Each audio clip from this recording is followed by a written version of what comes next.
Tengo el gusto de saludar a esta hora de la mañana, 9:40. Incluso antes de saludar voy a decir que a esta hora en la ciudad de Punta Arenas hay 1 grado con sensación térmica de -6. -6 es la sensación térmica. En Natales 1 grado, -4 de sensación térmica. Torres del Paine -1, -6 sensación térmica. Porvenir 1 grado, -7 de sensación térmica. Y Cabo de Hornos, Puerto Williams 1 grado, -6 de sensación térmica. Esta es la temperatura clásica, tradicional para un invierno patagónico magallánico. Y está con nosotros un magallánico también, que es presidente de la Corte de Apelaciones, que asumió en marzo de este año un segundo periodo, Marcos Kusanovich, el ministro Marcos Kusanovich. ¿Cómo está, ministro? Un gusto que nos acompañe esta mañana en el Buenos Días Región. Bienvenido. Mauro, muchas gracias a ti por esta invitación. El gusto es mío de venir a compartir con ustedes este momento.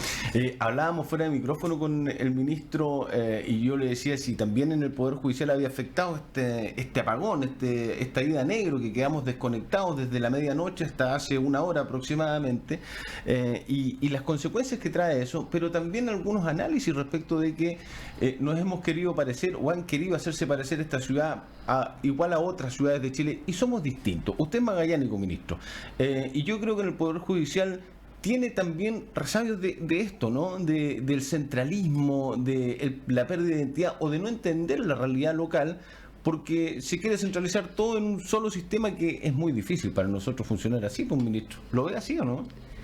La misma visión como magallánico es esta sensación de que no se conoce bien nuestra realidad. La realidad nuestra es muy propia, digamos, de esta zona en que nosotros vivimos, y no es replicable en el resto del país. Nosotros tenemos casos en los cuales resulta evidente que no se considera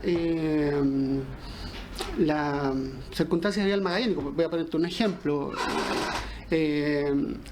Allí legalmente tenemos una magistrada, que es la magistrada del Juzgado del Trabajo, que es la única juez del trabajo de Punta Arenas, y que por ley solo puede ser reemplazada por otro juez del trabajo. Ya. Por otro juez del trabajo. Esto se hizo indudablemente pensando en la zona central del país, no se hizo pensando en Punta Arenas, porque en Punta Arenas resulta que no hay otro juez del trabajo, y entonces cuando ella debe ser reemplazada, solamente la puede reemplazar el juez de Porvenir, el juez de Natales o el juez de Puerto Williams. Ya. Es decir, ni un juez de acá de la ciudad puede ir a reemplazarla por ley. Nosotros tenemos que traer al juez de Porvenir, dejar a Porvenir sin juez, traer al juez de Natales, lo mismo William. Y eso se hizo entonces sin pensar en nuestra realidad. Se hizo pensando en la cercanía que existe en la zona central, en el norte del país, donde hay. ¿Se puede hacer eso? Claro. El sistema funciona así en otros lugares. Pero acá en Punta Arenas, incluso nuestros factores de distancia, clima, en absoluto se consideraron a la hora de dictar esa norma. Es más, se pudo haber pensado en Punta Arenas y haber dicho que un juez de la ciudad puede asumir, claro, con el curso habilitante, pero no se hizo así. Bueno, y eso hay muchos otros ejemplos que dan cuenta de que esta realidad no es comprendida todavía, porque estamos hablando de leyes actuales que están rigiendo modelos de procesos modernos, que recientes en nuestro país, y por ende ahí vemos que es evidente que hasta el día de hoy esta realidad no es comprendida. Y yo creo que se hace más difícil aún dentro del Poder Judicial, que es un sistema que cuesta moverlo, me imagino yo, ¿no? Es como un transatlántico, avanza, pero es una cosa grande, un aparataje. Es difícil, muy ¿no? difícil, porque nosotros, para traer a jueces que quieran reemplazar a magistrados de acá, prácticamente es una odisea. No les interesa venir porque encuentran que este es otro país, en realidad no lo conocen. O sea, tenemos el mismo problema en el Poder Judicial como en la salud, que los doctores tampoco quieren venir a Magallanes. El mismo problema, y nosotros lo hemos acrecentado por otros factores. ¿Por? Que en el diseño del Poder Judicial no existe, como en la salud, esa atención temprana, que sería impensable que no existiera, como los servicios de urgencia. Urgencia es un servicio de urgencia clave en un sistema de salud. Y imagínense que el Poder Judicial eso no lo tiene. No tiene un juez que atienda temprano los casos, es decir, que se comporte cara a cara con la gente, y sobre todo con la identidad nuestra, donde el magallánico es muy de ir a plantear sus necesidades. Del cara a cara. Es mucho absolutamente, estoy absolutamente de acuerdo. El magallánico tiene una característica que no es, digamos, la que uno ve en otras partes, de ir de frente, de ir en el cara a cara, como dices tú, y para eso es ideal un juez de atención temprana de caso. Yo te puedo colocar un ejemplo. Cuando yo estaba de juez del tercer juzgado de letras de Punta Arenas, nosotros teníamos un proceso que nosotros creamos que se llamaba audiencias verbales. Uh-huh. En ese proceso nosotros recibíamos los requerimientos de la gente directos. Ya. Se les tomaba una declaración y se les trataba de solucionar el problema en el curso de la mañana. Y esto funcionaba, ¿por qué? Por las características del magallánico. Okay. Es decir, la gente iba con confianza, nosotros los atendíamos y planteaban su necesidad respecto de casos, en realidad menores, pero muy importantes para muchos. Okay.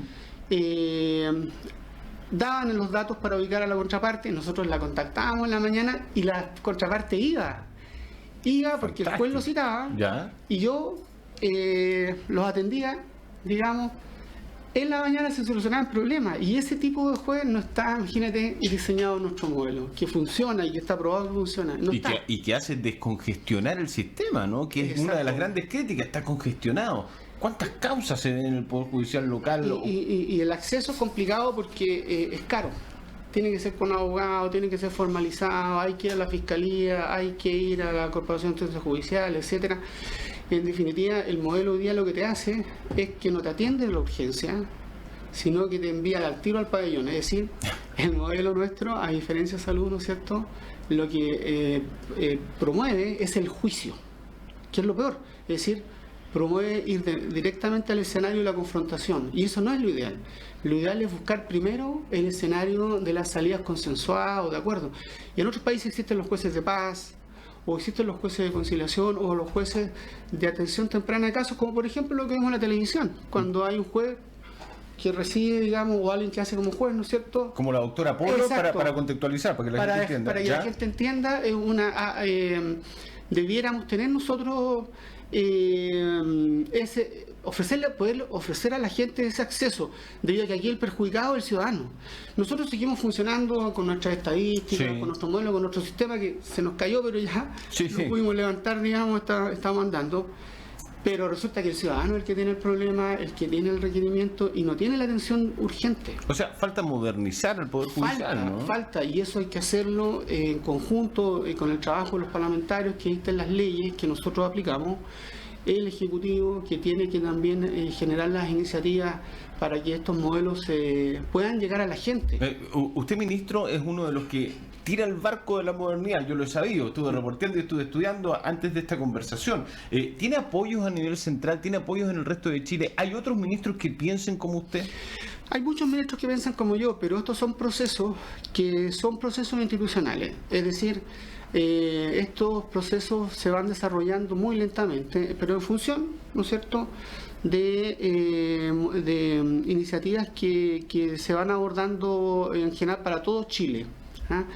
Es lento, tal es así que nosotros tenemos un código penal que está hace más de 10 años ahí como proyecto y que no ha modernizado las penas, y los jueces nos vemos obligados a aplicar las penas que están en la ley. Es decir, los jueces no inventamos las penas, digamos, y por eso a veces uno carga con decisiones que aparecen absurdas, que a la gente no entiende, que dice, pero ¿cómo? La justicia.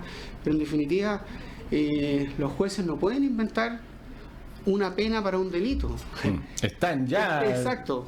Y ahí cargamos con eso, pero y hay consenso. Allí no hay ninguna discusión a nivel doctrinario, académico, ni a nivel de la magistratura, ni incluso a nivel de la autoridad en general, de que el Código Penal tiene que ser modificado, tiene que ser actualizado a nuestra realidad desde hace 2 siglos. Tenemos varios códigos muy antiguos que no responden a nuestra realidad, y que lo que hoy día estamos viviendo es una sociedad que ha evolucionado tremendamente. Sí, claro. Es otra sociedad. Punta Arenas era una sociedad cuando uno era niño que funcionaba muy bien en la contención del conflicto. Ya. existía el espíritu de barrio. Yo me crecí en el barrio Prat. Ya. Hice toda... Tradicional barrio de Punta Arenas, que hoy día está prácticamente en el corazón de la ciudad, quedó como al claro, medio, ¿no? nosotros estábamos como en los límites. Y bueno, me crecí en el barrio Prat, todavía ahí está mi madre, digamos. Tengo mucho cariño por el barrio. Y resulta que la vida de barrio da una identidad tremenda a la ciudad, porque existía el respeto por el barrio, el respeto por el vecino. Uno conocía al vecino, se ayudaban, ¿no? Además, se ayudaban, apoyaban. Ese vecino además ejercía contención, retaba al niño que no se portaba bien, que tiraba la pelota para el lado, que andaba jugando en la calle.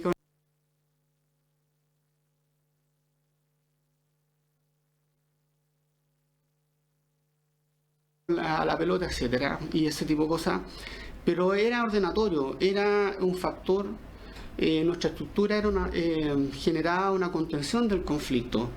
Eso también se veía con la Junta de Vecinos, y yo recuerdo la figura del famoso juez Leighton, que era el juez de policía local, ¿Ya? que era una verdadera autoridad. ¿Ya? Y yo me acuerdo que cuando lo oí yo quedé impactado, y por ahí empezó a gustarme esto del derecho y de la judicatura, porque ¿Ya? era...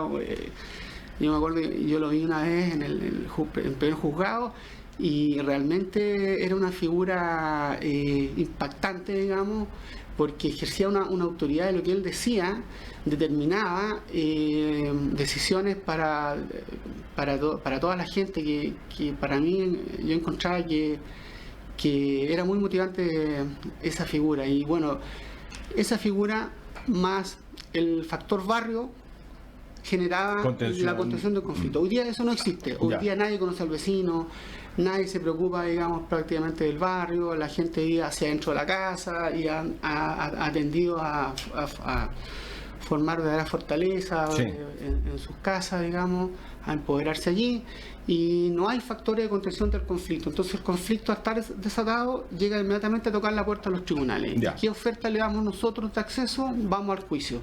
Y esa no es, diría yo, el diseño ideal, porque es decir, entramos desde la problemática al juicio. Y debería haber un proceso absolutamente... Exacto, una contención del exactamente. conflicto. Sí. ¿Y se podrá volver a eso en algún momento? ¿O la sociedad ha cambiado demasiado que hay que buscar otras alternativas, planificar otro tipo de escenarios para poder solucionar o para poder llegar a esa contención y no llegar al juicio? Nosotros permanentemente estamos sosteniendo el discurso que tenemos que volver a eso, porque este sistema, tal como está diseñado, todavía no está dando respuesta a la ciudadanía, y eso queda en evidencia con las percepciones que existen y que no son positivas. Ahora, pero nos falta ese juez de intervención temprana, pero nos faltan otras instituciones en nuestro sistema para atender verdaderamente estos requerimientos que tiene la ciudadanía, como por ejemplo el juez de control de ejecución, que no existe. En nuestro modelo no existe un juez que intervenga, pero verdaderamente, la situación delictual, y un juez que trabaje con profesionales idóneos, que puedan intervenir a esa familia que comete delito, digamos, pero desde adentro, para evitar las reincidencias, para evitar el camino, digamos, delictual, para evitar que eso se siga, digamos, propagando. Y ese juez no existe, pero con el apoyo profesional correspondiente, es decir, con expertos que en el área, digamos, estén preparados para intervenir a una familia donde se están cometiendo, digamos, delitos, donde hay gente que está aproximándose a esta actividad, y impedir que continúe ese camino, y como a su vez trabajar con las víctimas. Entonces hoy día lamentablemente el rol lo está desempeñando el juez de garantía, y el juez de garantía está para otra cosa. El juez de garantía está resolviendo estos temas desde el estrado, no está resolviendo estos temas en terreno. Fija, que es lo ideal. Y nosotros necesitamos eso, y para eso tiene que haber una política pública, o sea, independiente del gobierno de turno, tiene que haber una política pública que va con una proyección hacia adelante, permita verdaderamente abordar el problema de la delincuencia, porque si no, en 5 o 10 años más vamos a estar tal vez los dos sentados acá hablando lo mismo. Ya. Este tema de la delincuencia. ¿Cree que la gente ve cercana a la justicia, a los jueces? Nosotros, digamos, el Poder Judicial está haciendo un esfuerzo gigante. El Poder Judicial, para todos es sabido que ha tenido momentos muy duros este año. Pero son momentos que a nosotros al Poder Judicial tienen que fortalecerlo a fin de que una vez que se pueda evaluar todo lo que se ha vivido y rescatar toda la información que surja de allí, poder reorientarnos hacia lograr esa necesaria aceptación que se debe buscar en la ciudadanía, porque debemos recordar que nosotros formamos parte de un Estado democrático de derecho, donde las instituciones deben necesariamente, si queremos avanzar como país, si queremos proyectarnos como una sociedad democrática, tienen que ser sólidas.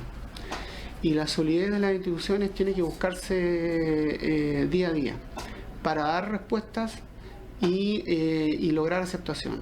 En eso, estas modificaciones que te he planteado son importantes. Hay otras más que son importantes y que todavía no se han hecho, que creemos que nos ayudarían mucho. Y en eso estamos siempre nosotros planteando donde podemos esta necesidad. Ahora en noviembre tenemos organizado un seminario donde vienen profesores de altísimo, digamos, reconocimiento a nivel nacional. Viene Jorge Bofill, Mauricio Duche, Cristian Riego, Exacto. Que son, por decirlo, los padres fundadores de la reforma procesal penal, ¿no? Donde Magallanes fue piloto en algún momento, ¿no? Así es. Claro, yo me acuerdo. Y nosotros queremos a través de eso mostrar iniciativas concretas que vamos a ejecutar para que estas ideas no queden olvidadas y terminan, digamos, siendo cuestiones pendientes por siempre, porque estamos, diríamos, todavía en debe en cuanto a entregarle a ese ciudadano que requiere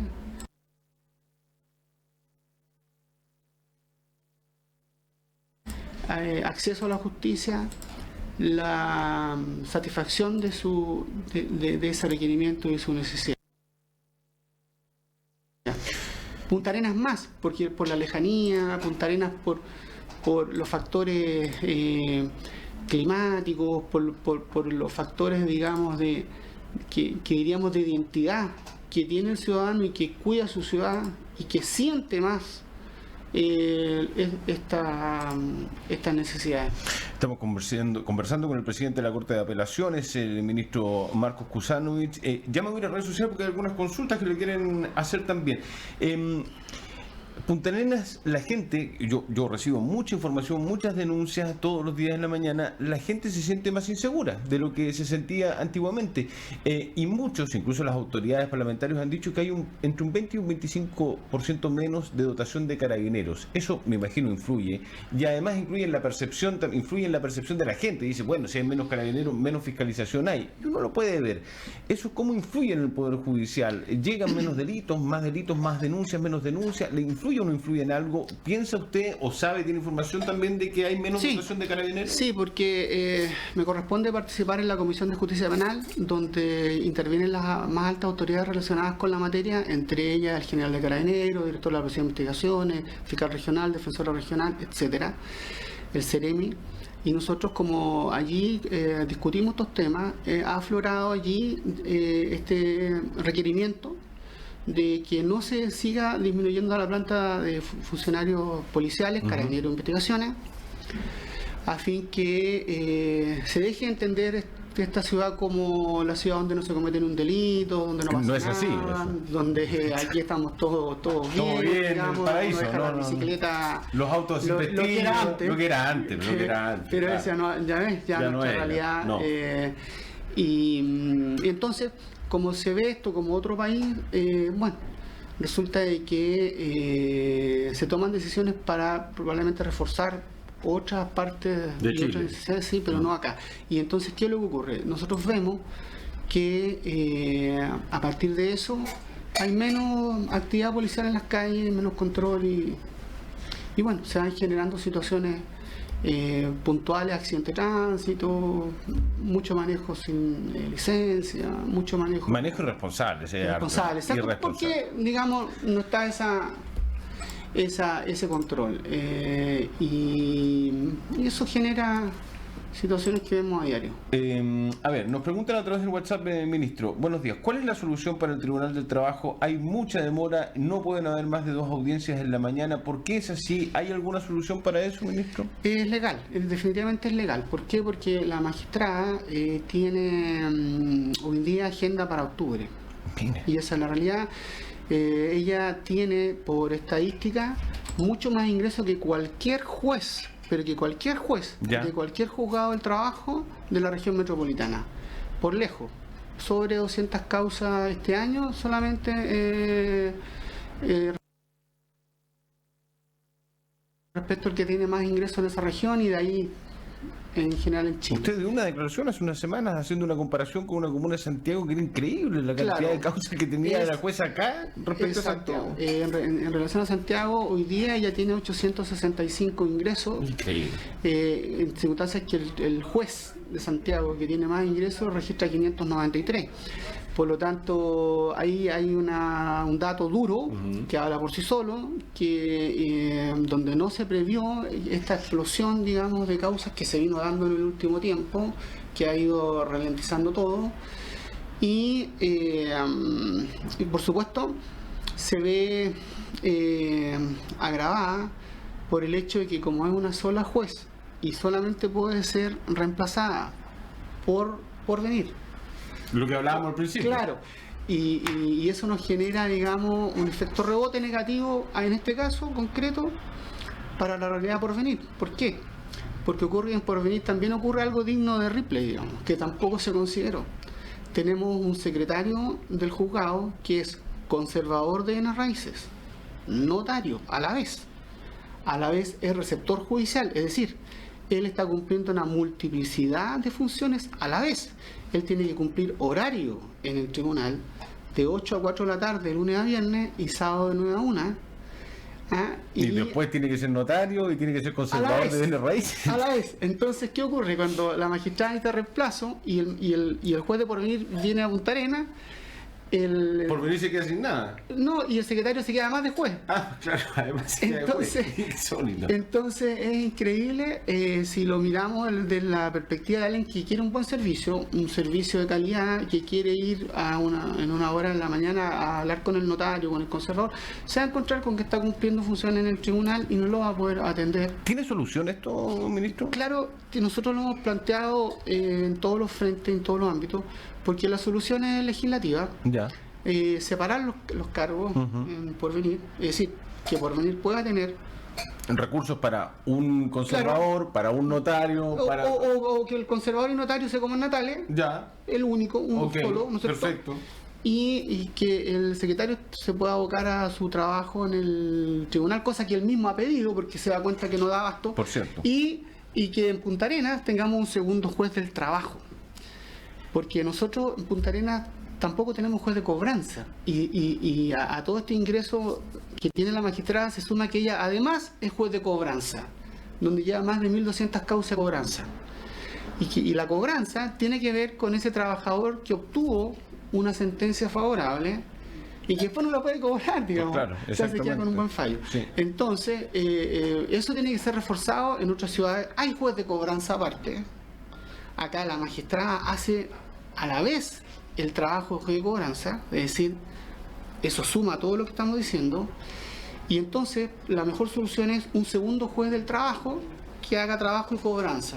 O sea, ideal sería un segundo juez del trabajo y un juez de cobranza. Pero esto depende de los parlamentarios, que legislen para poder hacer esa modificación. Se haga esa modificación pensando en la realidad actual, porque nosotros, además, Mauro, del ingreso que yo te mencioné, que está en nuestro sistema, son datos que nosotros manejamos en todo Chile y público. existe hoy día una cantidad importante de causas que pueden llegar al juzgado por todo lo que está ocurriendo en la región, en distintas áreas en las que se han anunciado despidos. Hay 900 despidos más o menos anunciados en este año en distintas áreas de la economía. Y eso va a significar... Causas laborales. Exacto. ¿Y las causas laborales más demandadas cuáles son? ¿De despido? Bueno, han subido más las tutelas laborales. Ya. Es decir, los trabajadores hoy día igual ya están haciendo valer sus derechos constitucionales, digamos, y eso ha subido también bastante. Sí. Se han comprendido más la situación, la cuestión que antes no era tan así, ¿no? Sí, hay más información también y tal vez eso ha generado un aumento de casos en distintas materias.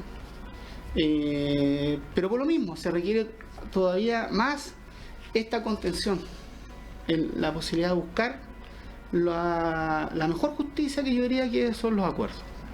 Claro. El juicio se caracteriza porque muchas veces se dice es preferible un mal acuerdo que un buen juicio, digamos. Pero para evitar ese dicho tan nocivo, yo diría es preferible potenciar los acuerdos. Porque un buen juicio puede durar muchos años, claro, también, además, aunque sea muy bueno. Sí, y eso, digamos, suma también. Para eso suma que hoy día es visible, tenemos una justicia de instancia especializada. Cuando uno va a los juzgados reformados, se encuentra con unos juzgados abiertos, transparentes, en sintonía con la comunidad, que han permitido que se comprenda esta lógica de los derechos, donde hay juicios públicos, orales, contradictorios, donde las personas ven cómo el juez decide, cómo interactúan las partes. Eso no es así en todos nuestro modelo. El modelo civil todavía es escrito, es antiguo, es un modelo que todavía no se ha modificado. Y ocurre que nosotros nos encontramos en todo caso con jueces especializados. En materia penal, juez de garantía, juez oral. Ahí hay una materia que está doblemente especializada. Materia familia especializada, materia laboral especializada, materia civil especializada. Pero resulta que en las cortes, los ministros tenemos que conocer de todo tipo de materias.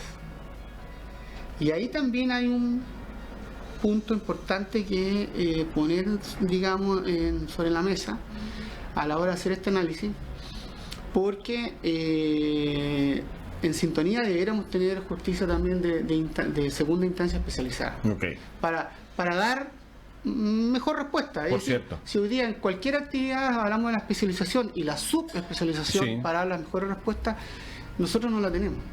No puede estar al margen, ajena a la justicia respecto de la realidad que vivimos. Exactamente. Se nos acabó el tiempo hace rato, don ministro, pero que necesito preguntarle respecto de su opinión personal de cómo le ha afectado al Poder Judicial estos casos de corrupción que se están investigando. Porque hasta hace un tiempo esta parte, habían entidades que eran intachables, intocables, cuando uno hacía una encuesta ciudadana y todos hablaban de Carabineros, la justicia, pero las entidades se han ido al suelo en términos de credibilidad, de confianza por parte de la comunidad.